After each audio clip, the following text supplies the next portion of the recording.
পুরো রেসিপি দেখার অনুরোধ রইল। নমস্কার বন্ধুরা, মন্দিরের রান্নাঘরের সকলকে স্বাগত জানাই। আমরা কিন্তু বেগুন ভাজা, বেগুন পোড়া কম বেশি সবাই খেয়ে থাকি, কিন্তু শীতের সময় বেগুন পোড়া বা বেগুন ভর্তা খেতে কিন্তু বেশ ভালোই লাগে গরম ভাতের সাথে। তার জন্য আজকে আমি বেগুন পোড়া বা বেগুন পোড়া দিয়ে ভর্তা রেসিপিটা তোমাদের সাথে শেয়ার করব। এখানে দুটো বেগুন নিয়েছি, মাঝখান দিয়ে একটু চিড়ে নিয়েছি, রসুন নিয়েছি, টমেটো নিয়েছি। আর এর ভেতরে কিন্তু যেখানে যেখানে আমি চিড়ে নিয়েছিলাম সেখানে রসুনের কোয়া দেবো। রসুনের কোয়া ভেতরে দিতে দিতে একটা কথা বলি, যাদের অ্যালার্জি আছে বেগুনে তারা কিন্তু বেগুন ভাজা বা বেগুনের যে কোনো রেসিপিতে যদি একটা রসুন দিয়ে দেন তাহলে কিন্তু একদম অ্যালার্জি হবে না। এবার আমি একটা কাঁচা লঙ্কাও দিয়ে দিয়েছিলাম ভেতরে।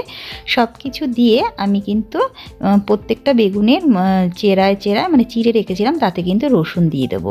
এভাবে সব কিছু দেওয়া হয়ে গেলে এরপর একটু সাদা তেল বা সর্ষের তেল, যার কাছে যা তেল থাকবে না কেন, দিয়ে হাতের সাহায্যে একটু ভালো করে মাখিয়ে নেব বেগুনের গায়ে। সেরকমই টমেটোর গায়েও কিন্তু মাখিয়ে নেব।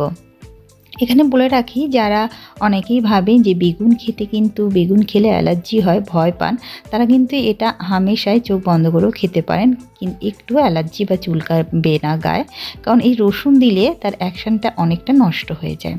এই জন্য কাঠের উনুনে আমি বেশ সুন্দরভাবে এপিট ওপিট ভালোভাবে পুড়িয়ে নেব। তার সাথে পুড়িয়ে নেব হচ্ছে টমেটোগুলো। কেউ চাইলে কিন্তু গ্যাসের উপরে জালি দিয়েও কিন্তু এই বেগুনটাকে পুড়িয়ে নিতে পারেন, সেক্ষেত্রে কিন্তু সময়টা অনেক সময় লাগে, তাও খেতে ভালো লাগবে।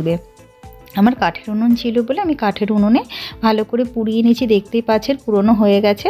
এবার পুরানো হয়ে গেলে আমি প্লেটে তুলে নিয়েছি। এটা হাত দিয়ে দেখলাম বেশ ভালোই নরমই হয়েছে। এবার কিন্তু বেগুনের উপরে যে কালো খোসাটা সেটা কিন্তু ছাড়িয়ে পরিষ্কার করে নেব। টমেটোর গায়ের খোসাটাও ছাড়িয়ে পরিষ্কার করে নেব। এটা কিন্তু একটু ধৈর্য ধরে করতে হবে। কাঠের উনুনে করেছি বলে একটু ছাইও লেগে গেছিলো, তার জন্য একটু হালকা হাতে আস্তে আস্তে এটা পরিষ্কার করতে হবে। চলুন তাহলে পরিষ্কার করে নিই। পরিষ্কার করে নেওয়ার পর আমি কিন্তু বোটা দুটো ছুরির সাহায্যে কেটে নেব। নরম হয়ে গেছিলো কিন্তু একটু গরম ছিল বলে আমি কেটে নিয়েছি। আর 4-5টা শুকনো লঙ্কাও ওই আগুনে পুড়িয়ে নিয়েছিলাম। ভালো করে শুকনো লঙ্কা আর লবণের সাথে ভালো করে মাখিয়ে নেব। আর যে সিদ্ধ লঙ্কাটা ছিল সেটাও মাখিয়ে নিয়েছি, আর রসুনের খোসাগুলো ছাড়িয়ে তার সাথে ভালো করে হাতের সাহায্যে মাখিয়ে, টমেটোটাও ভালো করে মাখিয়ে, পেঁয়াজ কুচির সাথে ভালো করে মাখিয়ে নেব। মাখিয়ে নেওয়ার পর বেগুনটাকে কিন্তু ভালো করে ছাড়িয়ে দেখে নিয়েছিলাম পোকা আছে কিনা। একটুও পোকা ছিল না, বেগুনটা এত ভালো ছিল। বেগুন দিয়ে ভালো করে মাখিয়ে ধনেপাতা কুচি, কাঁচা সর্ষের তেল দিয়ে কিন্তু ভালো করে মাখালে রেডি হয়ে যাবে আমার এই বেগুন পোড়া ভর্তা। গরম ভাতে দারুণ লাগে এবং রুটির সাথেও কিন্তু খুবই ভালো লাগে। অনেকেই কিন্তু রুটির সাথে এটা খেতে পছন্দ করেন। কারা কারা এই রুটির সাথে বেগুন ভর্তা খেতে ভালোবাসেন তারা কিন্তু অবশ্যই করে আমাকে কমেন্ট করে জানাবেন। আর এই শীতের দিনই হোক বা এমনি দিনেই হোক, বেগুন ভর্তা খেতে ভালো লাগে তারা অবশ্যই আমাকে কমেন্ট করে জানাবেন। উপরে একটুখানি সর্ষের তেল দিলে রেডি হয়ে যাবে কিন্তু আমার এই বেগুন ভর্তা। দেখতে পাচ্ছেন কতটা সুন্দর হয়েছে, খেতেও কিন্তু অসাধারণ। নতুন বন্ধুরা সাবস্ক্রাইব